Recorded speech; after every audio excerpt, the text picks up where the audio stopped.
Le pronom possessif leur au singulier et leur au pluriel sont utilisés pour indiquer la possession ou l'appartenance de quelque chose à une troisième personne du pluriel.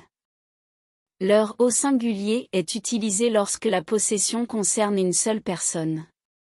Par exemple, j'ai donné leur livre à Marie signifie que j'ai donné le livre appartenant à une seule personne à Marie. Leur au pluriel est utilisé lorsque la possession concerne plusieurs personnes. Par exemple, les enfants ont perdu leur stylo signifie que les stylos appartenant à plusieurs personnes, en l'occurrence les enfants, ont été perdus. Il est important de noter que le pronom possessif leur est invariable, qu'il soit au singulier ou au pluriel.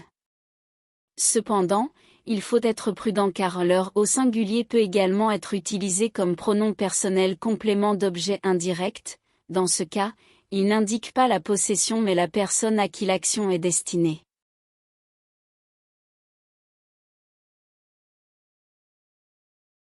Le pronom possessif est utilisé pour indiquer la possession. Il remplace le nom d'une personne ou d'une chose appartenant à une troisième personne, généralement singulier masculin. Par exemple, dans la phrase « J'adore son chien », le pronom possessif fait référence au chien appartenant à une autre personne. D'un autre côté, le verbe « être » est conjugué au pluriel à la troisième personne « son ». Il est utilisé pour indiquer l'existence, l'état, l'identification ou l'appartenance d'un groupe de personnes ou de choses.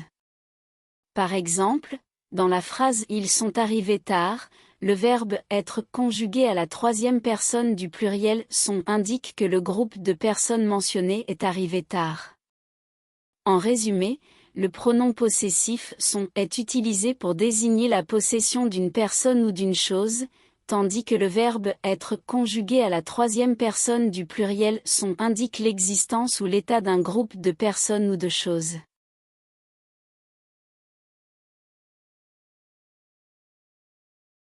Les homonymes ou et ou est une conjonction de coordination indiquant une alternative, tandis que ou est une adverbe relatif indiquant un lieu ou un moment. Exemple, préfères-tu les pommes ou les oranges? Conjonction, je ne sais pas où il habite, adverbe relatif. Ou et ou sont deux mots homophones, ce qui signifie qu'ils se prononcent de la même manière mais ont des significations et des orthographes différentes. Voici les différences entre les deux. Ou, il s'agit d'une conjonction de coordination utilisée pour donner une alternative entre deux choix.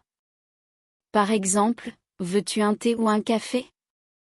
Ou, il s'agit d'un adverbe de lieu ou de temps utilisé pour identifier un lieu ou un moment spécifique. Par exemple, je vais à la bibliothèque où j'étudie régulièrement, lieu, ou je ne sais pas où il est parti, temps. Pour les différencier, voici ce à quoi il faut faire attention. Le contexte, en lisant la phrase, essayez de comprendre si le mot « ou » est utilisé pour donner une alternative entre deux choix. Le sens, déterminez si le mot fait référence à un lieu ou à un moment spécifique. Dans ce cas, utilisez « ou ». La prononciation, même s'il se prononce de la même manière, la signification de la phrase peut vous aider à faire la distinction entre les deux. Lorsque vous écrivez ces mots dans un texte, assurez-vous de bien choisir entre ou et ou en fonction du sens que vous voulez donner. Relisez votre phrase pour vérifier si elle est bien orthographiée et si le mot utilisé est cohérent par rapport au contexte.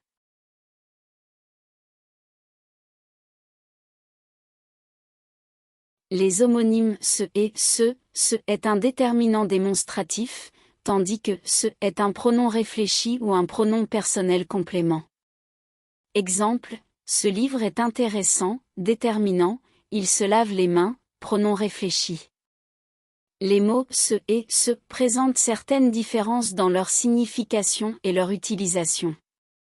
Ce est un pronom démonstratif qui peut être utilisé pour désigner quelque chose de manière générale ou pour introduire un groupe nominal. Exemple, ce livre est intéressant. Dans cet exemple, ce renvoie au livre en question. Ce est un pronom réfléchi ou un pronom personnel. Il est utilisé pour indiquer que le sujet de la phrase effectue l'action sur lui-même. Exemple, il se lave les mains. Dans cet exemple, ce renvoie à il et indique qu'il lave ses propres mains. Pour les différencier, ce est toujours suivi d'un verbe ou d'un groupe nominal. Exemple, ce chien est mignon. Dans cet exemple, ce est suivi du groupe nominal chien. Ce est généralement utilisé avant un verbe et est toujours réfléchi ou réciproque. Exemple, ils se parlent. Dans cet exemple, ce est utilisé avant le verbe parle pour indiquer qu'ils se parlent mutuellement. Lorsque vous écrivez un texte, faites attention à l'accord de ce avec le nom auquel il se réfère. Exemple, cette maison est grande. Cette s'accorde avec maison qui est féminin singulier. L'accord correct du pronom réfléchi ce avec le sujet du verbe. Exemple, elle se coiffe. Elle et ce sont tous deux féminins singuliers pour correspondre. Évitez de confondre ce avec les homophones c'est, contraction de ce et c'est, contraction de ce et est. Faites attention à la syntaxe et au sens de la phrase pour choisir le bon mot. En pratiquant régulièrement, vous pourrez maîtriser l'utilisation correcte de ce et ce dans vos écrits.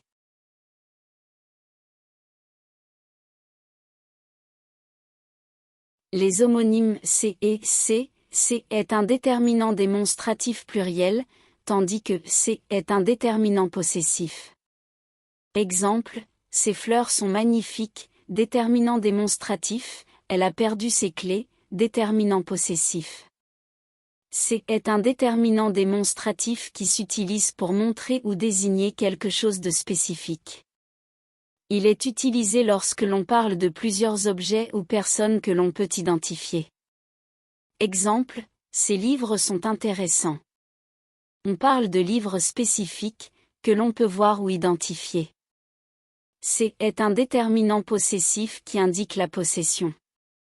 Il est utilisé pour indiquer que quelque chose appartient à une personne ou à un objet. Exemple, elle a oublié ses clés. Les clés appartiennent à la personne mentionnée.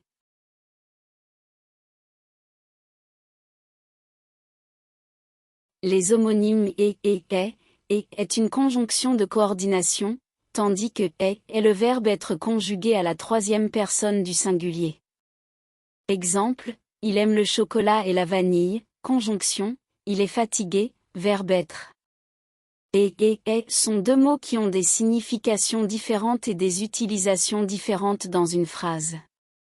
Et est une conjonction de coordination qui est utilisée pour relier deux éléments de manière additive. Elle est utilisée lorsque l'on veut ajouter une information ou une action supplémentaire à une phrase. Par exemple, j'aime les chiens et les chats.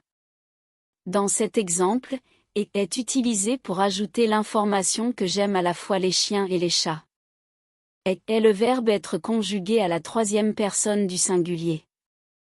Il est utilisé pour exprimer l'existence, l'état, l'identité ou la qualité d'un sujet. Par exemple, il est artiste. Dans cet exemple, est utilisé pour indiquer que la personne dont nous parlons est artiste. Lorsque vous écrivez ces mots dans un texte, voici quelques points auxquels il faut faire attention.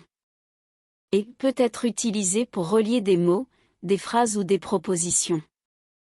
Il n'a pas besoin de changer de forme grammaticale en fonction du contexte. Et doit être utilisé correctement en fonction du sujet de la phrase et du temps verbal. Par exemple, nous utilisons est avec la troisième personne du singulier au présent, mais nous utilisons était pour la troisième personne du singulier à l'imparfait. Soyez attentifs à l'orthographe, car ces mots peuvent être facilement confondus. Par exemple, prenez le temps de vérifier si vous devez utiliser et ou est avant de les écrire. En résumé, et est une conjonction de coordination utilisée pour ajouter une information, tandis que est la conjugaison du verbe être utilisé pour exprimer l'existence, l'état ou la qualité d'un sujet. Soyez attentif à l'orthographe et aux règles grammaticales lors de l'écriture de ces mots dans un texte.